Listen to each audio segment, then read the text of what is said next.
the concerned Nigerian has come out to air his own view with the happenings in the country. He said, "My tweet will be here for life. We warned and warned." And this concerned Nigerian is Omotayo Williams. Omotayo Williams, I don't know whether he resides in Kaduna, because on his Twitter page, Omotayo Williams is at a Kaduna resident, but he's one of the Nigerian, the concerned Nigerian. He said, "We warned and warned." And also he went further to say that Asiwaju Ahmed Tinubu, Bobo Chicago, Amoda Ogunlere does not have the physical and mental capacity to lead Nigeria. Rigging him is rigging a Lagos and Yoruba cabal into power to take their share of the national cake after 8 years of stealing by the northern cabal. Today, £1 is 1,250 naira. It's more than that. It depends on who you are buying for or who is selling for you. Some are selling 1,265, 280, 270, as the case may be. And this Williams Omotayo says, "Enjoy it, okay? Okay, if I'm not mistaken, this person is from a southwest at all. I listen to one of all these commentators here and there who always come out to say that, some people will say it is our turn. If you don't like it, leave the country.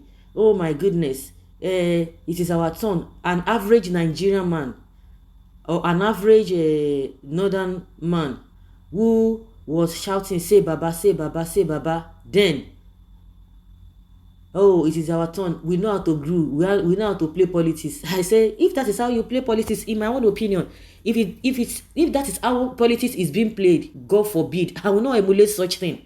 Politics that is just for 0.1% of the population in that region, and the rest people are living in abject poverty. You not tell me, you that you're on the street, you are not even guaranteed of a one square meal. You now be shouting, "It is our turn. Say Baba, say Baba." See, when you talk about the population of people living in abject poverty, the larger population is coming from that place. So that's just what they love to do.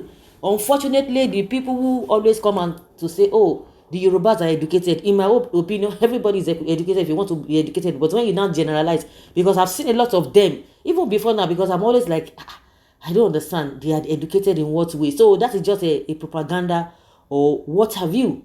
So what is the percentage of those who are educated among them? So let's even agree to the fact that some people say, "Oh, that region, they are educated." Unfortunately, they are now playing the same card of the northern people. And this particular person who was trying to make this analogy that they are shouting, it is their turn. When they say it is their turn, so you want to tell us that it is now your turn. Are they talking about you, an average Yoruba man on the street? Is it your turn when they are sharing millions and what have you? Are you part of the people when they are awarding contracts to themselves? Is that what it is? I always say it when they talk about a marginalization of the southeast people. I say it is not all about that marginalization, because some people, or maybe majority of the people, are not being given what is it called? I don't understand. Maybe when it comes to the Igbo's turn to be president, then by the time you are there, then you, an average Igbo man, you will not be saying it is your turn. And meanwhile, you are not getting anything. What is my business? If it is an Igbira man that is the president, and me, I'm from the north. What is my business if he's the president? So far, he does the right thing. So that particular commentator was saying that you say, "Oh, it is your turn." Do you think the politicians, they reason you? All of the people who were shouting, na Tinubu go do, all of them now swear that they swear for Ramo. Now, majority of them have packed their cars. Some of them have sold their cars. Some cannot even afford 2 square meters. People who have been driving before, they cannot drive again. They have to pack their cars and be entering what is it called? Public transport.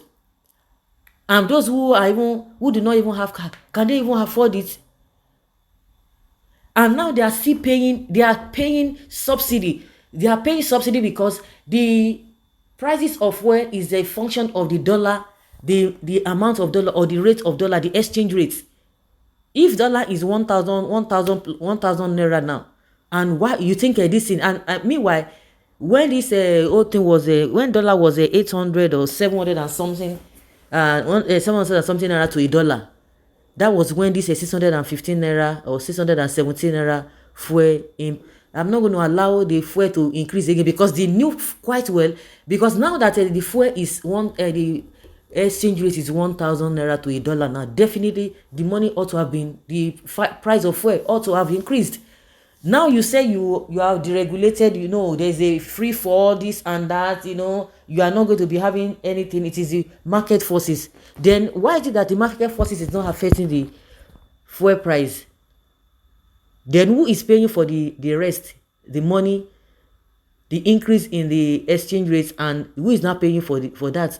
You see that they are just deceiving themselves. So coming back to the issue of now we turn, no be we turn, and all of that. At the end of the day, it is just the few, 0.1% of the population of that region. They are the ones, just exactly what Omotayo Williams said, that is just the rigging him in as a Lagos and a Yoruba Cabal. And I've been asking a lot of my friends who are Lagosians. I said, tell me, na Tinubu go down. Wetin you gain for Tinubu? Wetin you gain for the Southwest? You as a Yoruba person, what was the tangible thing he did? The only thing he introduced is Agberu, and they will tell you they make billions of revenue and what have you. Did you get from that?